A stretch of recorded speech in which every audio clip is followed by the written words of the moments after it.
What's up guys, Cody with Extreme Outfitters today, and here we're going to talk about target bars and stabilizers, what their intended purposes are, and what it can do to help you out as an archer in general.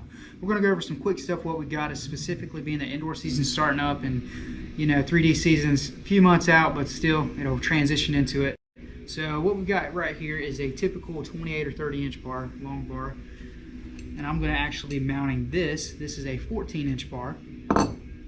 They make a variety of extras. This is a 12, and then you have an 8. So typically on these bars, what you're going to see is a lot of weight. So if you look right here, I've got all kinds of weights right there, and I'll go over why the weight is off of these bars here in a second. But the main reason what stabilizers do is they help you aim, they help the pin settle, but only in the correct way if it lets you. And now when I'm saying that is, stabilizers hide a lot of form issues for a lot of guys. The main one is being their front shoulder, also the torque in their hand. So if I take this bow out of the vise, and let's just say I'm holding it up, I can torque this very easily like that. And also what a high front shoulder will allow you to do is not only will it cause you to miss from where you're aiming at, but a lot of guys compensate on stabilizer weight because their bow is so heavy.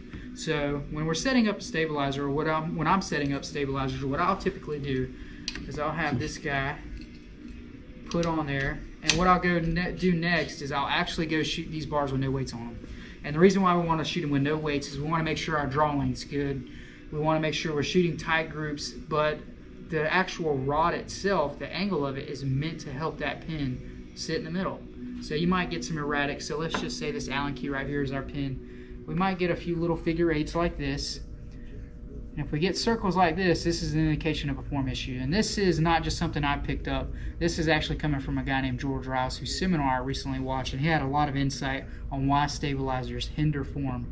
In a sense, they mask it. So if we get a big circle like that, probably your draw length might be too short is what we're thinking. Or you just have too much weight on the bar, on the bars themselves. If we get a pin that goes left to right like that, we can fix that by our sidebar. So when we know we've gotten rid of that circle and we're just kind of getting this guy right here, this is what the sidebar's for. So we're going to be playing with the angle of it and the pitch to determine, to get that pin to float in a figure eight pattern across that board where our pin's sitting very tightly in the middle just like this. Whenever we get those groups really sighted in and we figure out our form's good, our angles are where we want it to be and all that good stuff, we're going to slowly add weight. So this is why all this weight is right here. So I will take just 1 ounce to start with, and I'll screw them in on the front and the back bar right here, and I'll go to work. So what I mean by go to work is we're going to shoot more groups. We're going to see if that pin slowly settles and our scores get better. And this isn't all done in one day. This is done over a multitude of days. But a bunch of accessories you'll need if you're trying to run a back bar mount is actually a back bar mount. So this guy right here is the Shrewd Atlas mount.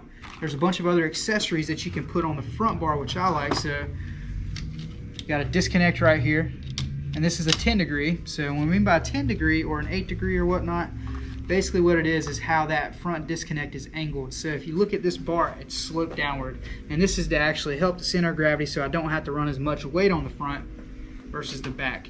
And then you have your typical straight disconnect right here. So there's no angle on a straight disconnect. It's just very straight like it should be. But there's multitude of bar configurations, weight configurations that a lot of guys run. Typically what you'll see is, say if you have 1 ounces on here, you're going to have 3 ounces of that. So a 1-to-3 ratio or 1-to-2 ratio is typically what you see. A lot of guys find that to be a relatively good starting point. But anyway, there's no perfect stabilizer setup. The best thing you can do is go and get the bars on the bow, shoot them raw, start adding weight, make sure your form's good, and when you're starting to get those good groups and good scores, slowly add the weight on there. You're good to go. Until then, we'll see you next time, guys.